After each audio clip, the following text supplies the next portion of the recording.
आजची कथा. गांधारी नरकात का गेली? कुरुक्षेत्राच्या युद्धानंतर गांधारीने श्रीकृष्णाला विचारलं, मी या जन्मात कोणतंही पाप केलेलं नाही, मग हे केशवा, तू मला ही एवढी असह्य पीडा का दिलीस? श्रीकृष्ण म्हणाले, हे देवी, तू या जन्मात कोणतंही पाप केलं नाहीस हे खरं आहे, पण 100 जन्मापूर्वी जेव्हा तू एका किशोरवयीन मुलगी होतीस तेव्हा तू 100 फुलपाखरे पकडली होतीस. त्या फुलपाखरांच्या डोळ्यात तू गवताची कांडी खुपसली, त्याची माळ बनवली आणि ती गळ्यात घातली आणि खेळता खेळता लग्न खेळलीस. त्या पापामुळे तुला या जन्मात जन्मांध पती मिळाला आहे. तसेच डोळे असूनही तू आंधळेपणाचे नाटक करत आहेस. ज्या 100 फुलपाखरांना तू निर्दयपणे मारून लग्न केले होतं, तीच फुलपाखरे या जन्मात तुझी मुले म्हणजेच कौरव म्हणून जन्माला आली आणि तुला संतान गमावण्याचे अथांग दुःख देऊन गेली. देवी, तुला तर उलट आनंदी व्हायला हवे होते की तुला प्रत्येक जन्मात ही नरक यातना भोगावी लागली नाही.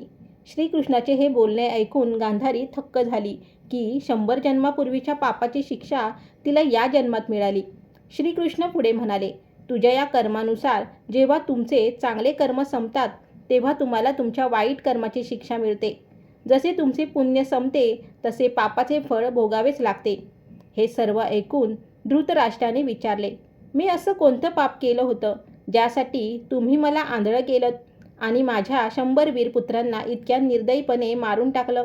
श्रीकृष्ण म्हणाले, हे राजन, 100 जन्मापूर्वी तुम्ही एका राज्याचे राजा होता. पावसाळ्याच्या एका दिवशी शिकार करताना तुम्ही जंगलात रस्ता भटकलात. अचानक सुरू झालेला पाऊस आणि विजांचा कडकडाटामुळे तुमचे साथीदार इकडे तिकडे पळाले आणि तुम्ही जंगलात एकटेच रस्ता शोधू लागलात. दरम्यान जंगलात रात्र होऊ लागली आणि जंगली श्वापदाचा वावर पाहून तुम्ही एका उंच झाडावर चढून बसलात.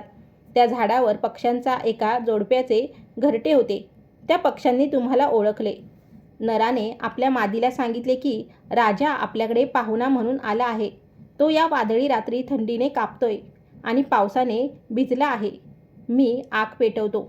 असे म्हणून तो छोटा पक्षी उडत उडत गावात गेला. आपल्या चोचीत निखारा आणि काही सुक्या फांद्या व पाने घेऊन आला आणि त्याने तुमच्यासमोर आग पेटवली, जेणेकरून तुम्ही तुमचे हातपाय शेकू शकाल. पक्ष्याला समजले की तुम्हाला भूक लागली आहे. तो आपल्या पत्नीला म्हणाला, घरात पाहुणा आला आहे आणि त्याला जेवण दिले पाहिजे. अतिथीची सेवा करणे म्हणजे नारायणाची सेवा करण्यासारखे आहे. बघा माझ्या मुलांनो, मी आगीत स्वतःचे प्राण देऊन आपल्या पाहुण्यांची सेवा करतो. असे म्हणून त्या पक्षाने स्वतःला आगीत झोकून दिले, जेणेकरून तुम्ही त्या पक्षाला खाऊ शकाल. हे पाहून त्या पक्षाची पत्नी धाय मोकलून रडू लागली आणि विचार करू लागली की तिचा पती तर स्वर्गात गेला आणि आम्हाला अनाथ करून गेला, पण आता मलाही जगण्याची गरज नाही. मी सुद्धा पाहुण्यांची सेवा करून प्राण देऊन स्वर्गात जाईन. असे म्हणून तिनेही आगीत स्वतःची आहुती दिली. तुम्ही त्या पक्षालाही खाऊन टाकले. या दोन्ही पक्ष्यांना खाल्ल्यामुळे भुकेपोटी तुमचा लोभ आणखी वाढला. जेव्हा तुम्ही भोजनाच्या शोधात इकडे तिकडे पाहिले तेव्हा तुम्हाला उडू न शकणारी 100 लहान पक्ष्याची पिल्ले दिसली. तुम्ही त्या असह्य पिल्लांना झाडाच्या गरम फांदीवरून खाली ढकलले आणि त्यांना मारून आपले पोट भरले. दरम्यान रात्र संपत आली आणि पहाटेचा प्रकाश पसरू लागला. जेव्हा सर्व लोक तुम्हाला शोधत आले तेव्हा त्यांचा आवाज ऐकून तुम्ही झाडावरून खाली उतरलात आणि सर्वजण आपापल्या राज्यात परत गेले. सुख पक्षी दाम्पत्याच्या 100 मुलांना निर्दयीपणे मारण्याचा याच पापामुळे तुम्ही 100 जन्मानंतर आंधळे झालात. श्रीकृष्ण म्हणाले, या जन्मात तुम्ही जे काही भोगत आहात ते तुमच्या पूर्वजन्मात केलेल्या पापाचे परिणाम आहेत. तुमचे चांगले कर्म पूर्ण होताच तुम्हाला तुमच्या वाईट कर्माचे फळ भोगावेच लागते.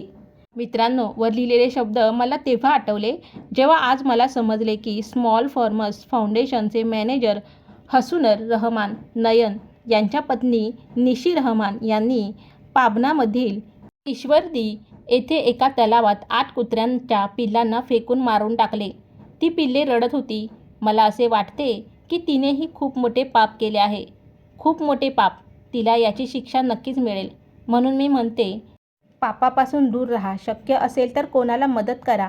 पण कधीही कोणाचे नुकसान करू नका. जर तुम्हाला व्हिडिओ आवडला असेल तर लाईक करा आणि चॅनलला सबस्क्राईब करा. तसेच कमेंट बॉक्समध्ये रामकृष्ण हरी लिहायला विसरू नका. धन्यवाद.